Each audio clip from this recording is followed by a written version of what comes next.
Greetings, I'm Pillar Nexus, the Ancient Gladiator, today with Pillar Loves Tabletop Games.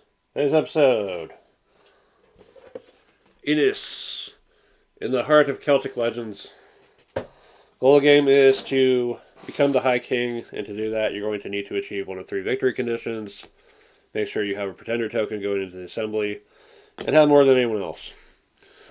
Alright, so as part of the setup, you're going to shuffle the territory tokens, to which I say, are you kidding me? What I ended up doing was shuffling the advantage cards, doing the special seed for a discovery intro, and just putting another card on top to not know what that card could potentially be. I'll have to design something to actually hold those ones, but you'll set up the initial territories with being adjacent to 2 others, and their advantage cards out and available. You'll shuffle the action cards to make the action deck. If any cards have a 4 and you are playing with less than 4 players, you'll need to remove them. We'll shuffle the Epic Tale deck. You'll need to set all the available pieces aside in case they are needed.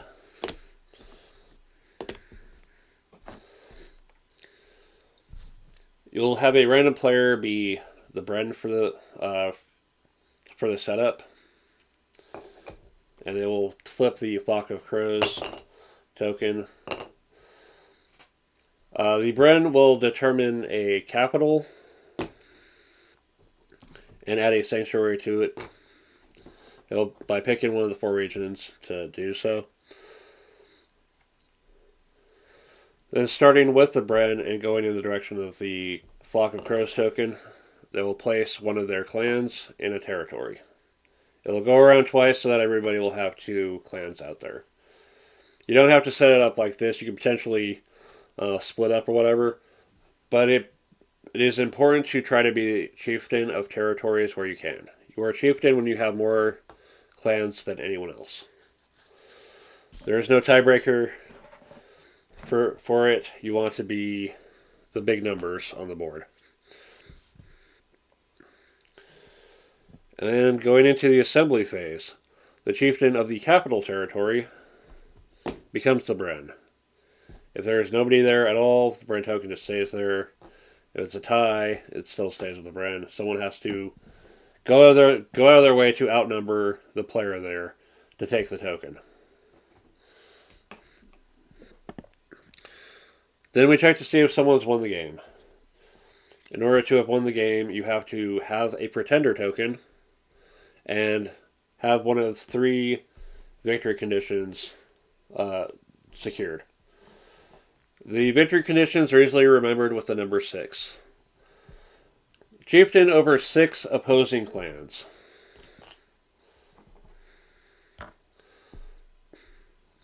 Present in territories with 6 or more sanctuaries. Or present in territories in 6 or more territories.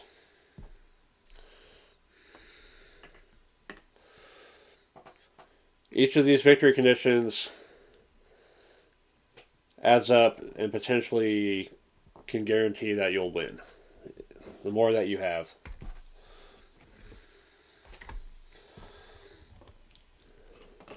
You can compensate for being short on a given number by having deed tokens.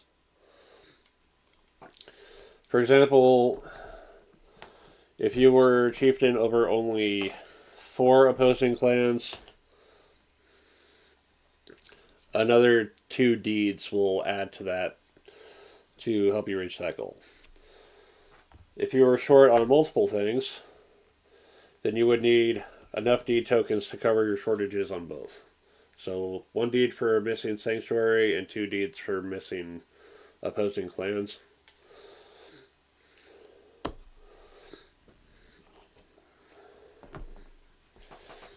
And most importantly, if you don't have the Pretender token, then it doesn't matter how many victory conditions you have, you won't win at all. After checking to see if anyone's won the game,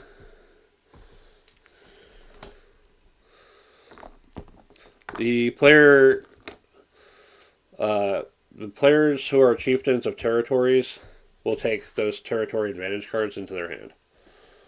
These work as actions and can be used to move your clans or react to attack maneuvers. Various effects that you will hopefully find useful.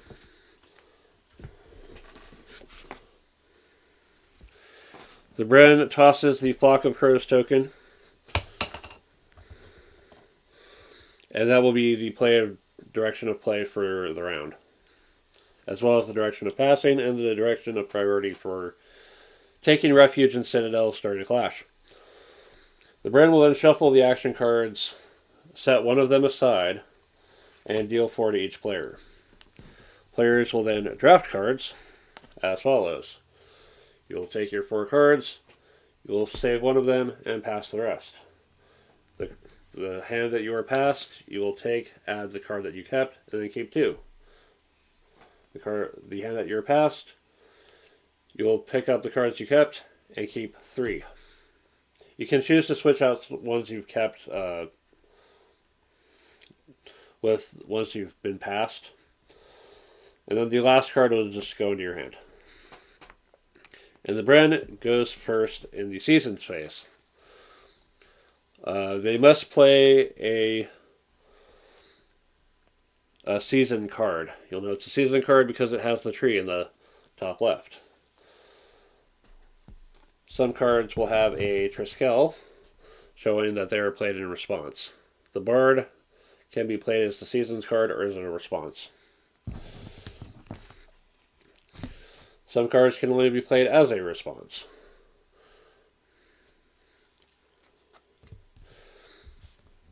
After the Bren has played their card, then it goes around in the direction of the Flock of Crows token, with players choosing to do the following. Play a Season card. Take a Pretender token. You must have one of the victory conditions in effect in order to claim the Pretender token. Or you can pass. If you pass, and nobody else does, or not everyone else does, then when it comes back to you, you can play a card. Or claim the Pretender token. It is entirely possible that when you start your turn, you have no clans. What you will do is you'll put out 2 clans, and if you had any D tokens, you will discard one of them. Once everyone has passed consecutively, the season phase is over. Something that may come up in the season phase is a clash. If you take an action that causes you to move into opposing territory, you will instigate a clash. The first thing that will happen is the Citadel step, starting with the player to the left of the instigator. Anyone but the instigator can put one of their exposed clans into the Citadel. It is entirely possible with enough Citadels to protect all your clans and laugh at the people outside the wall who thought they could take you on.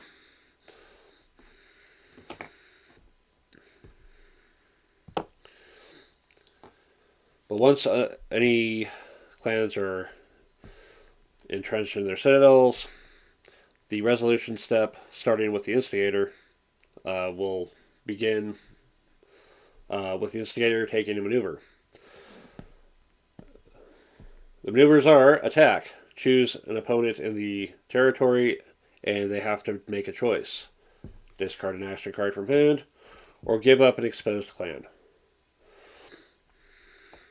You can choose to withdraw. If you have an adjacent territory where you're a chieftain, and hopefully you planned ahead for that, you can move any of your clans back to those territories.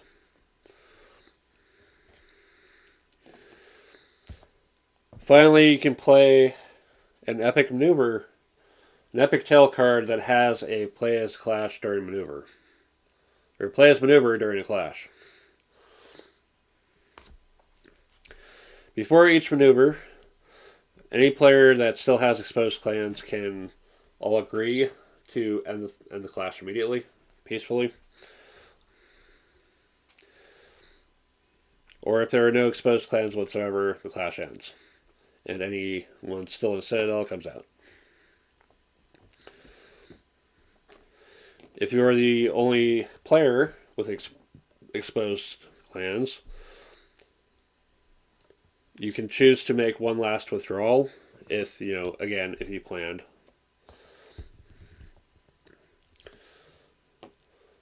And then end the clash. Yeah.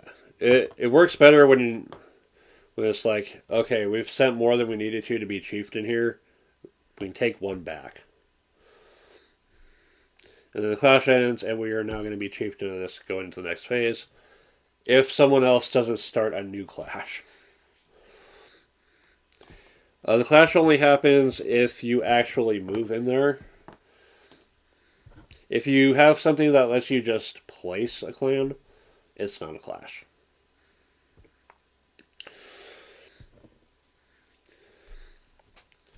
Alright. So once the season phase is done, it goes back to the assembly again. Chieftain of the capital becomes the Bren, and we check for victory. So everyone with a pretender token that is currently meeting at least one victory condition is checked. If only one person has the most, that player will win. If there is a tie, then the player who is the Bren, if they are the tied player, wins. Otherwise, nobody wins. And the pretender tokens are removed or returned, and we go on to the next round. Over the course of the game, more territories will get added. Their advantage cards will become available. More sanctuaries and citadels and more clans will show up. And the game world will just grow bigger. And eventually someone's going to hit what they need to do to win. The game has an expansion in Seasons of INIS that will add this little seasonal track and some other interesting modules. But most importantly, it adds a 5th player. It also redoes some of the cards to look a little bit nicer in terms of being able to read it. There's another expansion that's either already out or it's going to be out later this year called Nemed, I think. I will probably pick that up because I like this game. What do I like about it? The card drafting. I know Core of the Dead has done something like this, but this game actually came first. Then again, card drafting in general is just as general mechanic enough that more games using it doesn't really surprise me that much. I like the visual style, the whole Celtic theming. I could probably use a little help with making sure I pronounce names right, though. The fact that the territories themselves become actions that you can use, adding to that strategy, is also really nice. The figures look great. I mean, they're not ultra perfect, but hey, there's enough character to them to make them interesting. They got a little bit of Fire and Axe vibes from it. You know, even though they are functionally identical, the fact that each one, that there's like 4 different figures in general is pretty nice. It also feels like it's going to play fairly quickly. I've yet to actually play this with anyone, so I'm going off of my initial impressions off of reading the rules and seeing that. The whole 3 victory conditions, and you have to be having the token to even claim victory and potentially risk losing your claims to victory, that's an interesting approach. Anytime a game goes into the realm of I'm warning you all that I'm going to win instead of saying I win instantly, I like it better this way when possible. Yeah. It just looks nice. It plays well. I'm going to be playing it more when I bring it to the game store, of course. But yeah, look forward to the short for this video and the first 3 rounds. I'm going to do the first 3 rounds without these seasons of INIS. But I might do the seasons as its own video. We'll see. But yeah, definitely check it out. If you find a copy, get it, play it, enjoy it. Thank you very much for watching. It's Pillar Nexus, and I'll see you next time.